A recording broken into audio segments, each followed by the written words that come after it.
Reactorama with FordOhhFord.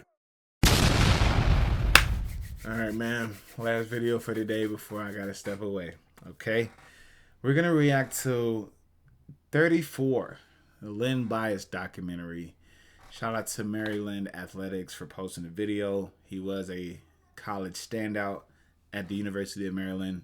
He was drafted to the Boston Celtics, but never played for the Boston Celtics because after draft night, unfortunately, we lost Len Bias. And a lot of people don't really know his game or how good he really was. There's been myths and rumors that I've heard personally that he was better than Michael Jordan. And a lot of people call Michael Jordan the GOAT of basketball. You know what I'm saying? And for him to be teaming up with who I call the GOAT of basketball, Larry Bird, thanks to you guys, it'd be crazy to see the best front court in basketball add Len Bias to that mix as well. On top of having, was Bill Walton on that team too? Or was he in Portland when Len Bias was drafted? I'm not sure. Y'all let me know in the comments. But anyways, I'm yapping too much. Y'all know the routine. Like it up, like it up, like it up, like it up. Subscribe because we're on the way to 2K and I'm trying to do this giveaway. You feel me? So tell a friend to tell a friend. Come over here with FordOhhFord and Reactorama and let's react to some nostalgic basketball moments. You dig what I'm saying? Anyways, I'm going to quit yapping. Let's get to reacting, shall we?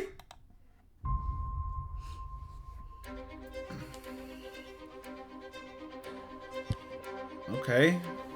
Pull up a chair, boys and girls. It's time to talk.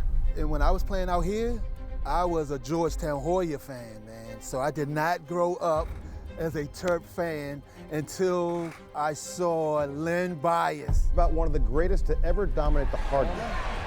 Long pass up court. Oh. Len Bias. Let me set the scene for you. 1981. I'm a senior at Montgomery Blair High School. Now, high schoolers, we're all about our own world. But we'd all heard about the local kid. Of course I knew who he was. Went to Northwest. I mean, he was a local guy. Everyone knew who he was. His interest in basketball did not come to light until he reached middle school. And then you had 7th, 8th, and 9th grade. And by the time he reached the 8th grade, he had an interest in that sport. The skinny, lanky, raw kid. Most knew him as Len. Those who really knew him. Len was special. Len Bias was a former classmate of mine at the University of Maryland. Maryland has this dynamic, high-flying forward named Len Bias. Maybe one of the best players ever to play at the University of Maryland. I said, that's the guy.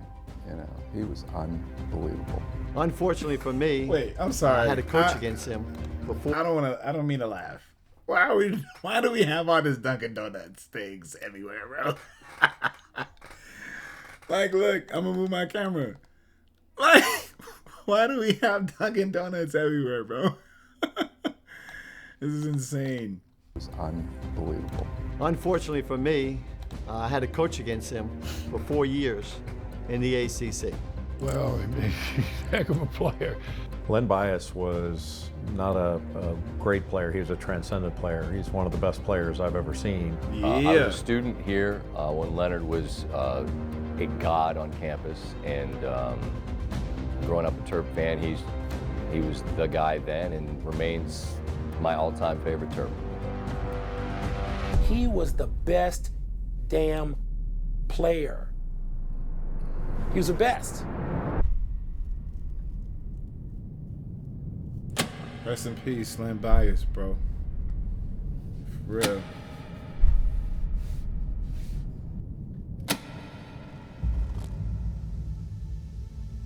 The local College Park.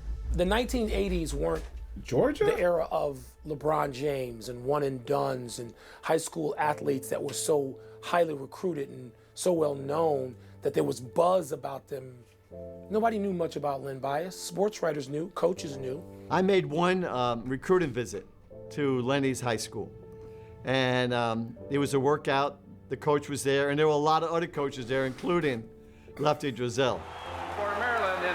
15th season, Charles Lefty Driesell. And afterwards, the coach told me, he said, Bias Bobby, is a Georgia appreciate you boy? coming. I know you got a really good program. Bobby Crimmins cannot be too unhappy with what he's seen so far, Mike. But it looks like Lenny is going to stay local. Well, I have to thank him for that. You knew that he was coming, which was cool, but what he turned out to be was so much more than what this preceding hype was, if you will. When Len Bias was a freshman, he was sort of an afterthought. Maryland already had a pretty good team. Adrian Branch, another local product from DeMatha, was the star of that team. Guard number 24, 6'8" junior from Largo, Maryland, Adrian Branch. Okay. And Lefty Driesell was even the bigger star of the team. We'll probably be more number one team Not a in Georgia the boy. world. Man, that's when we rise to the occasion, man. We're playing number one. Lefty thought that if he got Len Bias, that he was going to be all right for 2 or 3 more years at least, and he was correct. But the campus was not buzzing. Well, like I told you, he wasn't that highly recruited. So, in fact, I didn't start him the first 10 or 12 games of his freshman year. And then I think we got beat by Penn State or something, and I started starting him. The thing that was so cool, if you go back and if you remember it, and I do, is he went from being this guy that maybe was going to be something, and then you fast forward to his sophomore year, and he's becoming something more than that. The fact that he got markedly better each year, and there were these landmark things, you know, winning an ACC tournament. And Maryland has won the 1984 ACC championship with a 74-62 win over Duke. Let's just watch the Terps celebrate. He just had a way of punctuating things. Nice. Hey. And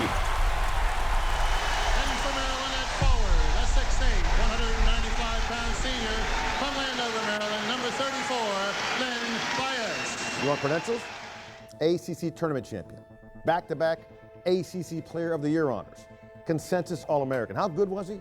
Well, Coach K, you know that dude from Duke? Yeah. He's on record as saying there have been 2 opposing players who really stood out. Michael Jordan and Len Bias. Len Bias. The scouting report on Len was double team, triple team, okay, and hope that he missed. He could shoot over you. He could jump over you. Damn. You got to remember, I'm the same 17-year-old kid who's idolizing the guy less than, a year before that. And now here I am playing my first pickup game with him. And so I'm kind of in awe. I remember the one particular play. Matter of fact, it was the first game that we won when we got out. And again, it was nip and tuck back and forth. There's elbows. Allery from long range, a little strong. Give me that. Tip. It's Danny Ferry with 2 cracks at it. Won't go. No whistle. A lot of contact, and Ferry just shoved Tony Massenberg out of the way. And I'm feeling good about it because I got my guy, Len Bias, on my team. So it's game point, and somebody on our team takes a jump shot. And I remember Len Bias flying in. I'm underneath, and I'm getting ready to go for the ball. And before I can jump, I see Len flying in over top of everybody. Gets the rebound, hits the floor right in front of me, and without bending his knees, in a split second, went right back up and reverse dunked it on 3 guys who contested it. And when he dunked it, reverse dunked it, I just literally stood there. And I was nowhere. I looked up, I was under the basket. I just jumped up and just dunked it. I think only because I've seen it so often over the years and everybody has talked about it. It's the play against North Carolina. Oh my It's gosh. the steal and then the reverse jam. That was just an unbelievable play. I hadn't seen nothing like that before. Bias from outside, and he got it. Len Bias with 29. Give me that. Oh my! And he made the steal and a jam.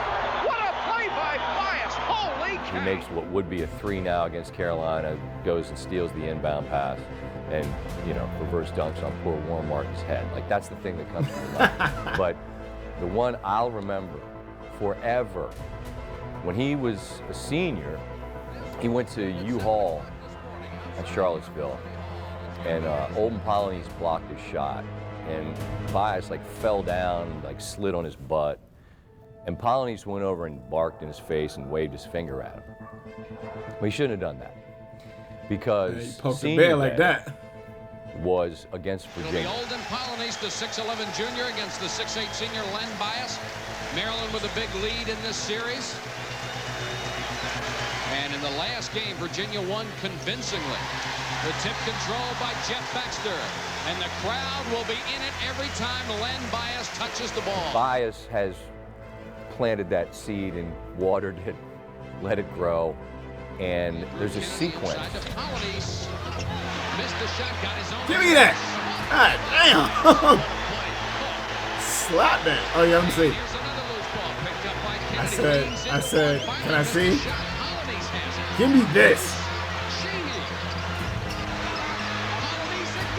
Give me that! Everybody playing defense, man. Yes! I love it. Ooh! Everyone else is playing defense. Bias is standing like in Polynice's face, waving his finger in his ear, screaming at him because he just got this block. The sequence continues. Another shot gets blocked, and it ends up with Jeff Baxter throwing an alley-oop to Speedy Jones. Terry Holland timeout. That was unbelievable. And Terry Holland says, let's sit down and talk about it. That's good, man. It's great. We saw Len Bias intimidate Polynice first. And the entire timeout, one half of Cole Chance Len and the other half of Cole Chance Bias. And I can hear it in my head right now. And that's the play. Everyone, Carolina play, sure, singular play. Bias remembering how pissed off he is at Polynice, wanting to get even, getting even, and then it leading to this alley-oop dunk and timeout and Len Bias, Len Bias, Len Bias. That's the play. Okay. The two biggest players in the area were Patrick Ewing at Georgetown and then Len Bias at Maryland. And Len Bias, really, his senior year, had a breakout year. The performance that he had at Duke. I mean, my senior year, he had 41 on us. Lenny Bias.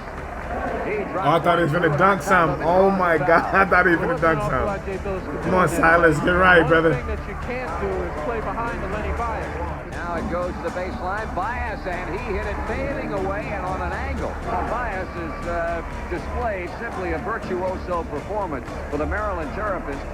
We still won the game, but he was absolutely unstoppable. Len Bias was one of the most graceful athletes I ever saw play basketball to this day. When he comes sky and just shoot that shot from outside. He just went up, straight up. Pure. And he just shot it at the top of the jump. Yeah. And I know that sounds like a simple thing. But I'm sure that boy Vert is crazy. But it isn't. And even if it's simple, it's magnificent. Len Bias had a magnificent jump shot. He's towering over everybody when he's jumping.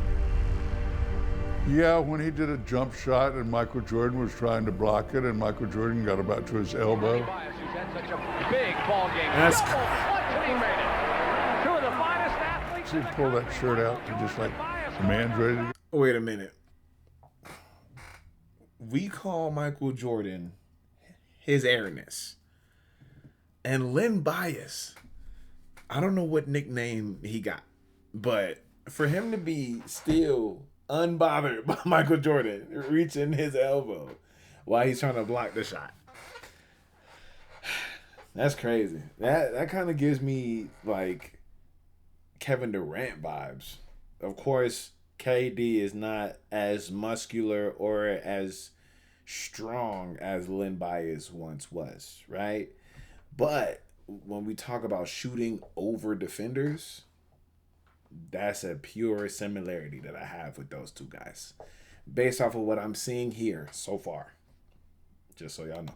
Michael Jordan got about to his elbow. Such a big ball game. Like, that's crazy.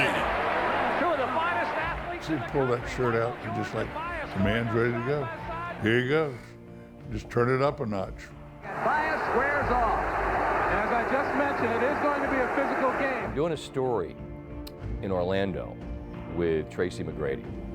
And as I'm walking out, I'm 6'6", and McGrady's kind of eyeballing me. He's like, you play ball? I was like, yeah, I was a good high school player, like intramural all-star type. I said, I went to Maryland. That was a little too good for me. I said, I was there when Leonard Bias was there. I said, you know about Bias? He's like, well, yeah, but I didn't really see him. As I'm saying this, Horace Grant walks out of a side door. And McGrady says to Horace Grant, he's like, "Oh, what do you know about Len Bias?" The story loses its juice if I don't quote him directly. But Horace Grant looks at McGrady and goes, "Whew, that was the baddest I ever saw."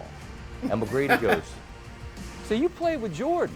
And Horace Grant said, "Like I said, that was the baddest I ever saw." And I look at McGrady and go, Into his own trap. They're going to try to trap Maryland on him. So are we saying that Len Bias could have been what Michael Jordan is today or better?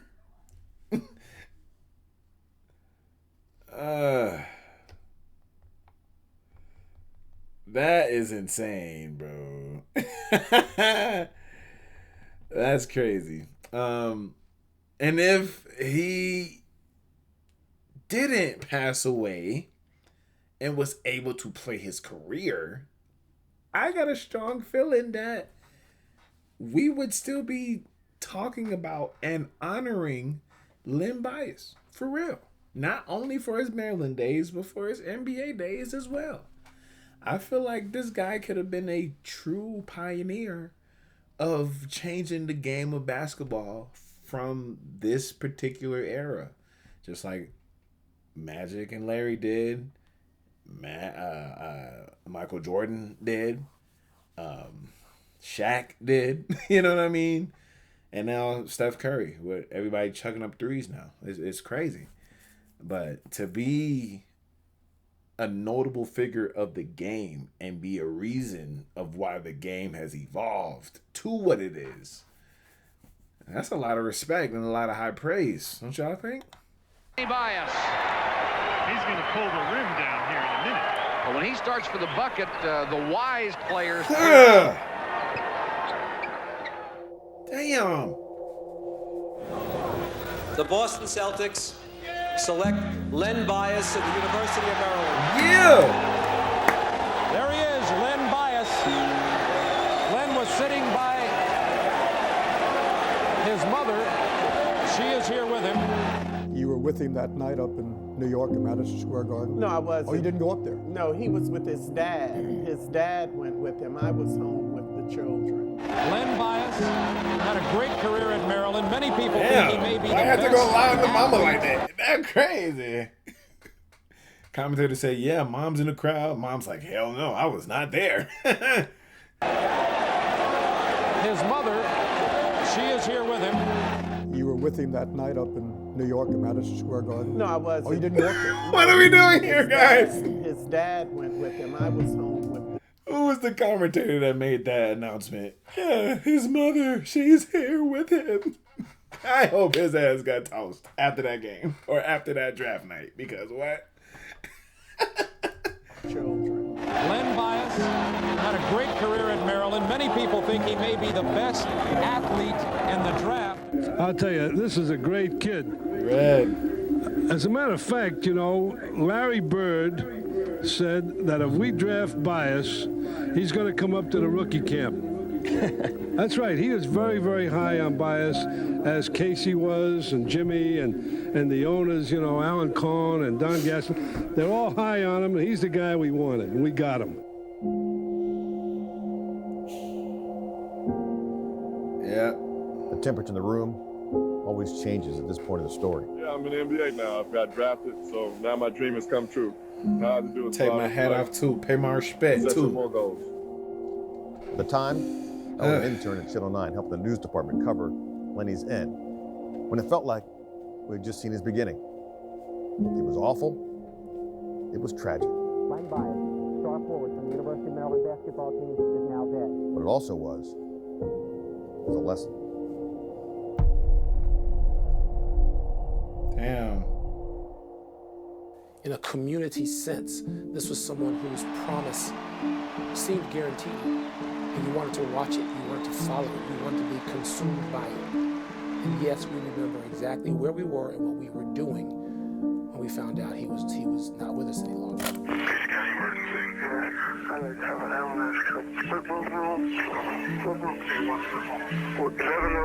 Washington Hall. It's a nice Len Bias. The next morning when I had gotten to work, and I had gotten there real early, one of the editors had said to me, "Did you hear about your guy, Len Bias?" And I said, "No, what happened to him?" He said, "Well, you better look." And when I saw what happened, I was in absolute shock. We got a call in the newsroom, and some guy said to me, "Hey, Johnny, I work at Leland Memorial Hospital. They just brought Len Bias in. They think he had a heart attack." A local success story took a tragic turn this morning. Len Bias, the Maryland University basketball star on his way to becoming a world champion Boston Celtic, died of an apparent heart attack today at Leland Memorial Hospital in Prince George's County. Actually, my mom woke me up and told me. I was sleeping a little bit late, and I made a couple of phone calls and found out it was true. And I think all of us were. When I was in school here in Maryland, my girlfriend throughout my whole time here lived in Pennsylvania, and I had been up in Pennsylvania to see her, and I was managing a pool at the time, very important summer work. And I came back from visiting my girlfriend, stopped at a 7-Eleven in Olney, Maryland, on my way to the pool, and I see my best friend's younger brother. And my best friend's named Corey Salveson, his brother's named Lee. I see Lee, and Lee sees me, says, "Man, you hear about Bias?" And I said, "Yeah, man, going to the Celtics, that's unbelievable." And I never forget the look on his face. He just looks at me, he says, "Bias is dead, man." I was like, "What are you talking about?" Like, you're like, wait, I'm standing in line with a Big Gulp, you know, in 7-Eleven, and I'm like, you're the shock of what I heard and it not making any sense, but at the same time, there's no reason he'd say this to me if it's not true, and I start like pacing. There's no phone, I didn't know. So I go out to a payphone, because that's what, right? I put a quarter in a payphone, and I try to call Keith Gatlin, and I can't get him because obviously he's not sitting by his phone. And I immediately get in my car and I turn on WTOP radio, and I sat there on a summer day listening to them say that what I had just heard was true, and it was damn, bro. It just obviously for so many reasons it's sad. It's not what basketball lost. It's what we all lost for just such a great person and a great leader and a great human being. For real. When he went to New York, I never saw him again until he was on the table at Leland Hospital dead. Damn, it's a bitter cup, and I tell anyone, if you can think what it feels like to lose a child, it's 100 times worse than you think. Still stands out on my mind today. I can't even imagine, bro. Is walking down the hallway at the old Cole Fieldhouse and seeing Dick Dahl, the athletic director. I've been here 10 years, and I've never seen a day as dark and sad as this one. We loved Lenny Bias for what he did for Maryland, but we loved him more because he was a good person and our friend. Everybody that ever watched him play admired him, and everybody that ever met him loved him. And seeing the president of the university walking toward me with absolutely no expression on their faces. They too felt like everybody else did. We're in a bad dream. This just can't be happening. It's one of the saddest, most shocking, depressing times. As a reporter, you always want to cover big stories, but you don't want to cover big stories like that. Mr. Bias died of cocaine intoxication, which interrupted the normal electrical activity of his brain, which controlled his heartbeat. It's not hyperbole to say that it changed the direction of everything.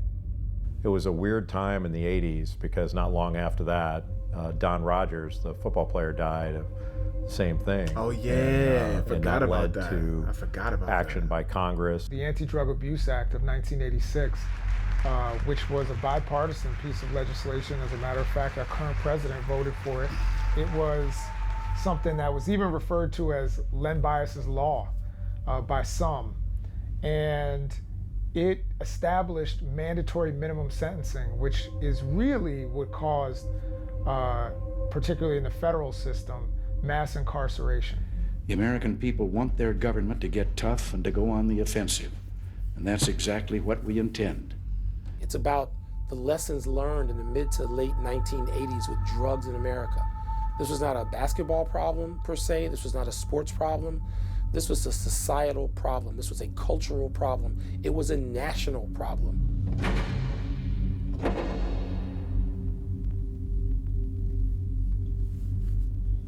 See this cute little vial here? It's crack, rock cocaine, the most addictive form. You think it's the glamour drug of the 80s? Well, that's the point of this friendly little reminder. It can kill you. And if you've got to die for something, this sure as hell ain't it.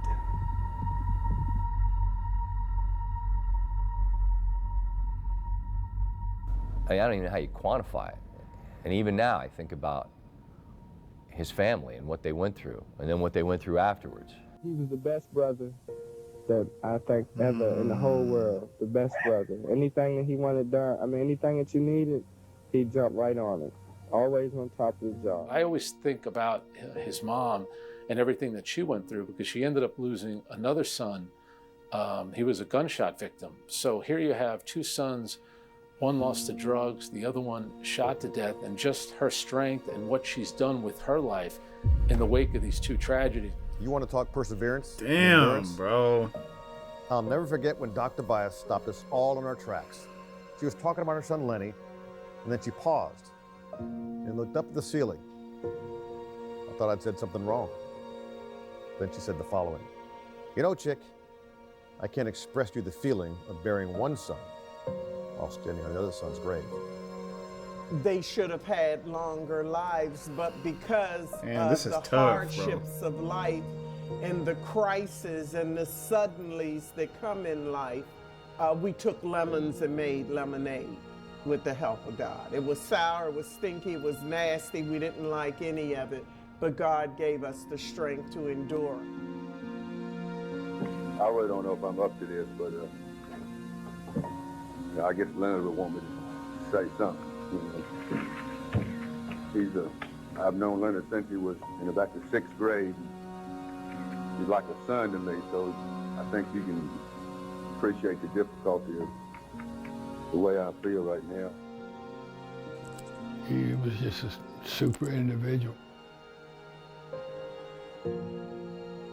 It went beyond the basketball program, and it went quickly beyond the basketball program. There was turmoil in terms of academics. You know, he didn't finish a lot of classes his senior year because he was trying out for all these teams. Drug policies, there was really very little drug testing, not only at Maryland, but across the country. The dominoes began to fall, and first I believe it was Dick Dull who resigned during the summer, the athletic director, who was very popular, had done a great job sort of marketing the Terps, and he became the first scapegoat of Bias's death, and then Lefty. You know, someone had to pay, I guess, and he did with his job, and then things, the direction of that program and everything else changed.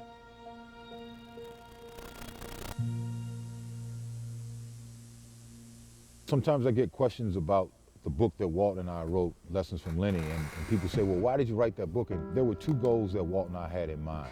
One was to, first of all, help people understand that there were a lot of positives that came from Len Bias's life and his death. And the one thing that we thought was lost in his death was his legacy.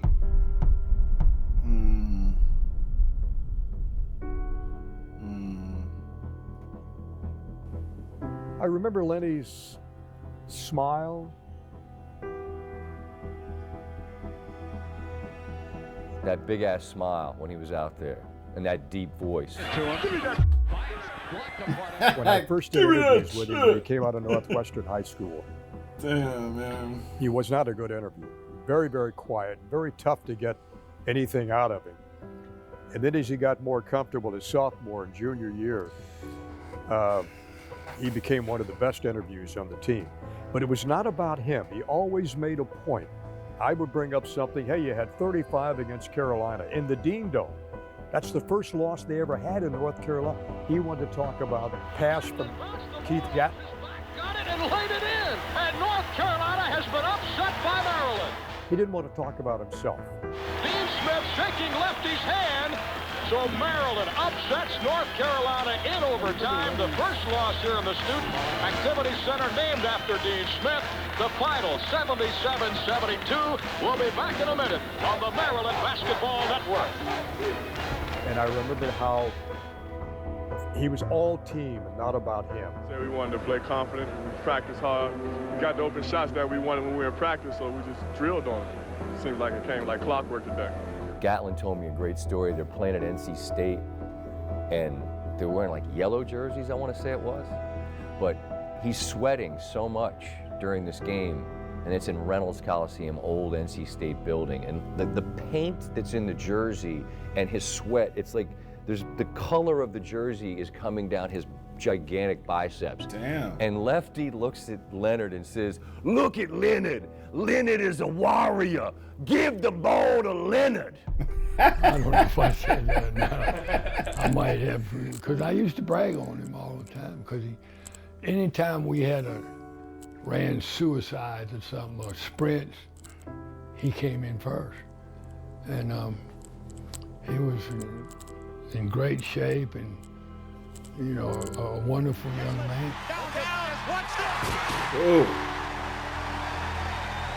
With that work ethic and that God-given ability, I learned that it's not just enough to be a good basketball player. If you want to be great, you have to put in the work that great players do. Absolutely. And I watched Len Bias do that for that 1 year that I had to play with him. And I passed that on to Walt Williams, who in turn passed it on to Johnny Rose, who in turn passes it on to a Keith Booth, to a Joe Smith, to a Juan Dixon, to a Chris Wilcox, to a Lonnie Baxter.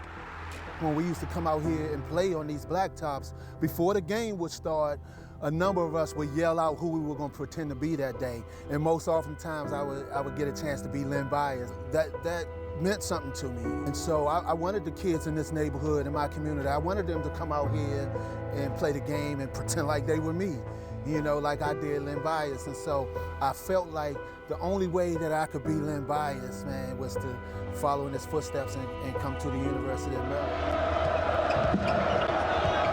Try the alley-oop to Bias, and he really got up to hit it, and West, the freshman, fouled him, so a chance for the three-point play. Bias does so many things well. You saw that time how high he got up. Watch the pass. That boy Burt is the rim. insane. There's not enough accolades. Mark Price. I talked to Mark Price. Price to Sally, got it back at the baseline. Mark Price. He moved so well without the ball. And he says, Coach, Lenny Bias was one of the greatest players who ever played the game. I tell you what, I like him. He is a tremendous player on the offensive end, always around the basket. They were handing out on campus life-size posters of Len Bias. Everyone had one in their room. I mean, that's how big of a player he was. We had a life-size poster of a classmate. In 1986, when Len finished his career at Maryland, that spring he came down and he gave us his jersey. And over the next few years, people would come in and just stand in front of it and almost like have reverence to Len Bias. Parents would bring their children in and point to the jersey. So it was a significant part of our Maryland history. And then in the early 90s, one morning I came to work and the opening manager said, "You're not going to be very happy." And I said, "Why?" He said, "Len Bias's jersey was stolen last night." I said, "No way. It was bolted to the wall." They said, "Yeah, but they popped the glass, got the jersey, and got it out of here." That stayed that way for about 2 years, and we really kind of just thought it was gone. And then one day, some Maryland lacrosse players came in and said that they had been at a party in Annapolis over the weekend, and there were some guys at the party talking about having in their possession a piece of great Maryland history. We said, whoa, whoa, whoa, whoa, find out everything you can and let us know and we'll see what happens. Well, that was in the spring. In December of that year, I was opening mail and a brown envelope came in the mail, and I took it, opened it, and then it was a Len Bias jersey. I thought, my gosh, it came home. It's back. No note, no return address, just Len's jersey. So we proudly hung it again, this time bolted to the wall, but behind plexiglass, so that it really can't be taken. And for the most part, you would think that's the end of the story. But about a year or so later, a young lady that I knew pretty well came in and was telling me that she knew the guys that took the jersey.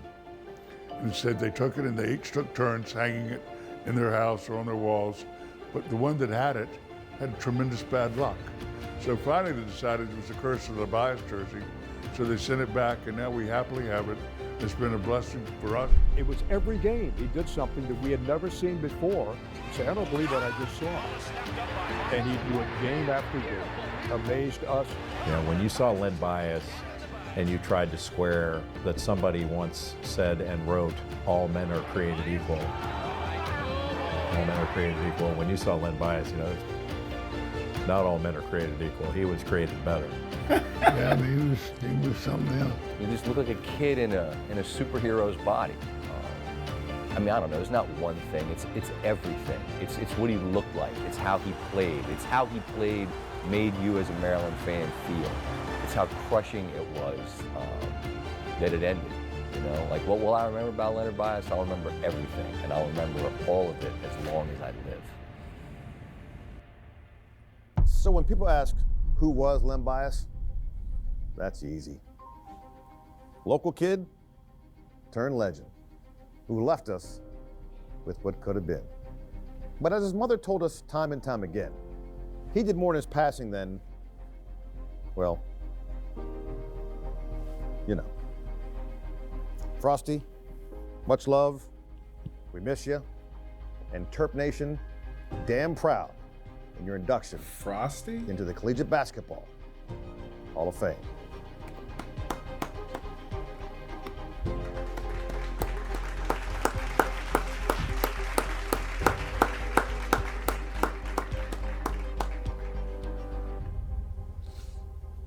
Rest in peace, Len Bias, bro. At least he got into the Collegiate Hall of Fame, for real, for real.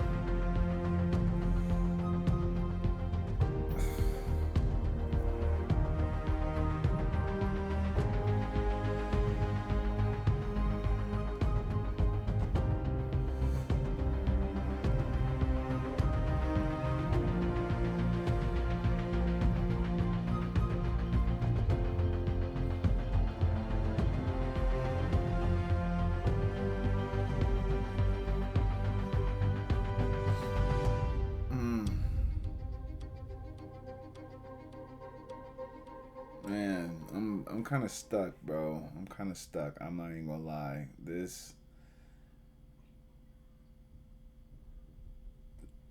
touched my heart, bro, for real. Rest in peace, Len Bias. W video, Maryland Athletics. Thank you for posting this video. I got to learn a lot about Len Bias with this video.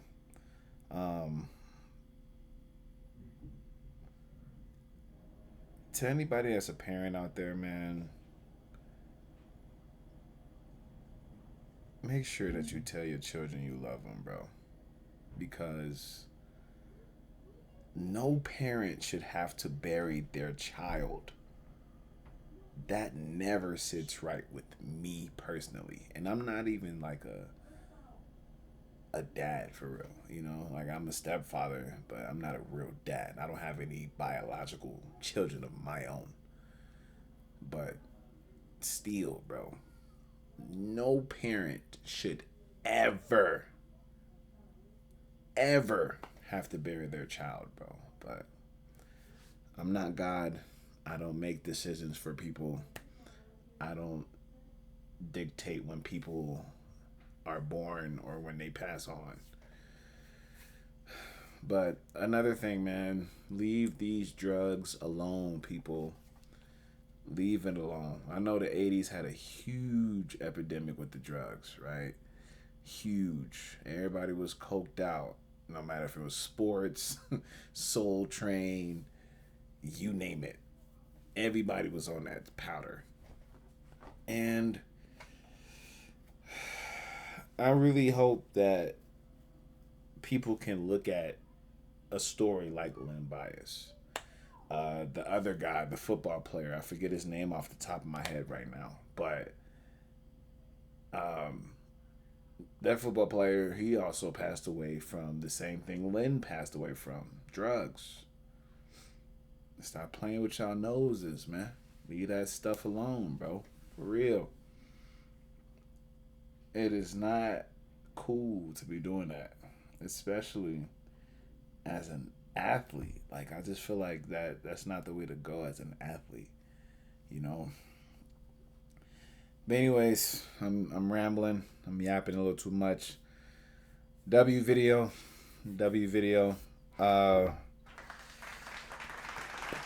It's kind of weird to clap because really, what could have been, bro? You know what I mean? What could have been, for real. But it is what it is, man. Anyways, y'all know the routine. Like it up. Comment your favorite part of this video or favorite memory of Len Bias that you have. I would love to learn more about you guys' perspective on what you remember seeing of Len Bias if y'all saw him play collegiate or anything like that. Oh yeah, and most importantly, subscribe because I'm trying to do this giveaway at 2K, man. So tell a friend to tell a friend. Bring their ass. Come on over here and react to some nostalgic basketball memories with FordOhhFord, yours truly, here at Reactorama. All right? Peace and love, y'all. Have a good night. To the next one.